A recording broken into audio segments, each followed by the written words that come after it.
Friends అందరికీ నమస్కారం అండి. ఇప్పుడే అందిన వార్త ముఖ్యంగా గూగుల్ పే, ఫోన్పే, పేటిఎం కావచ్చు వాడుతున్న వారందరికీ ముఖ్యంగా కొత్త రూల్స్ అయితే రావడం జరిగిందండి. ఈ రోజు నుంచి అవన్నీ కూడా వర్తింపు. ఆ వివరాలు ఏంటనేది కూడా వీడియోలో తెలుస్తుందాం. వీడియోని చివరి వరకు చూడండి, అర్థమవుతుంది. మరోసారి ఛానల్ వస్తే తప్పకుండా సబ్స్క్రైబ్ చేసుకోండి. చూస్తున్నారు కానీ లైక్ చేయడం మర్చిపోతున్నారండి, వెంటనే లైక్ చేయండి. వివరాలకి అయితే వెళ్ళిపోదామండి. ముఖ్యంగా డిజిటల్ లావాదేవీలకు సంబంధించి తరచుగా మనము వినియోగించే వారికి కూడా శుభవార్త అయితే వచ్చిందనమాట. ఇందులో ప్రధానంగా ఫోన్పే, అదేవిధంగా పేటిఎం కావచ్చు, గూగుల్ పే వంటి థర్డ్ పార్టీ యాప్లు ఏదైనా కూడా చెల్లింపులకు సంబంధించి చేసే వారికి ఒక కీలకమైన మార్పు అయితే తీసుకొచ్చిందనమాట. ఈరోజు సెప్టెంబర్ 15 తారీఖు కాబట్టి ఇవన్నీ కూడా అమల్లోకి వచ్చాయి.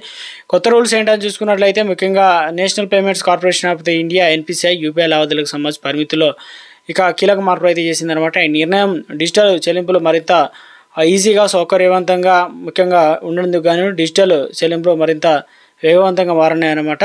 చిన్న వ్యాపారుల నుంచి సాధారణ వినియోగదారుల వారందరికీ కూడా ఉపయోగపడేలా కొత్త మార్గదర్శకాలు తీసుకురావడం జరిగింది. వారు చెప్తున్నారు ఏంటనేది చూద్దామండి. ఇంతకుముందు ఏదైతే ఇన్సూరెన్స్ ప్రీమియం లేదా లోను ఈఎంఐ చెల్లించాలంటే లిమిట్ తక్కువగా ఉండడం వల్ల 2-3 సార్లు ట్రాన్సాక్షన్ అనేది చేయాల్సి అయితే వచ్చేది. కానీ ఇప్పుడు అలాంటివి ఇబ్బందులు లేవు కాబట్టి కొత్త రూల్స్ ప్రకారం ఒక్కో ట్రాన్సాక్షన్ 5 లక్షల వరకు అయితే పెంచారనమాట. చెల్లించడానికి అవకాశం ఉంది. అదేవిధంగా ఒక రోజులో గరిష్టంగా 10 లక్షల వరకు అయితే పేమెంట్ చేసుకునే ఛాన్స్ ఇచ్చారు. అంటే మీ ఇన్సూరెన్స్ ప్రీమియం, హోమ్ లోన్స్ కావచ్చు, ఈఎంఐ ఒకేసారి అయితే క్లియర్ చేయడానికి అవకాశం అయితే ఇవ్వడం అయితే జరిగిందనమాట. ఒక గుడ్ న్యూస్ అని చెప్పుకోవచ్చు. ఎందుకంటే ఇంతవరకు ఒకేసారి అయితే అమౌంట్ అనేది మరి కొత్త రూల్స్ అనేది ఎన్పిసిఐ అనేది ఇవ్వడం అయితే జరిగిందనమాట. ఒక గుడ్ న్యూస్ అని చెప్పుకున్నారు.